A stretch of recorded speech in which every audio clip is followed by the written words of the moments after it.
Però no és igual. A veure, una altra notícia. Minerals i petxines, els records que mai ens hauríem d'endur de les vacances. Ah, per què? En els últims 4 anys, els agents rurals han fet prop de 300 actuacions relacionades amb la preservació de fòssils, minerals o altres materials que trobem a la natura.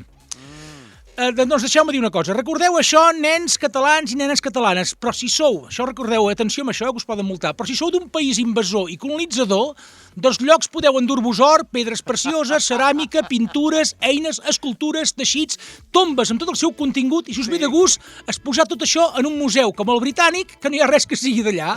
Exactament, tot és de la I resta ja del està. món. I a més, també et pots, si mates gent, també et pots endur tots els recursos naturals que calguin. I ja està. Això és com, Carles, com si dius, ara fotré un museu aquí a l'Ametlla, que serà el Museu del Vallès, i exposaré restes de rinoceronts, cavalls, cèrvids i ós de les cavernes que tu has robat a l'última visita a les coves del Toll de Moià, saps? Per exemple, seria el mateix quilòmetre zero, sí. Diu, va, i hi fotré un camió de gasolls Rovira, però llavors he estat pensant, i això no serviria perquè gasolls Rovira també té benzineres pel Vallès. Bueno, perdona, jo n'he vist dos, o sigui, ojo, lo de gasoil Rovira té tela, N'he vist dos separades, no t'enganyo, per 200 metres.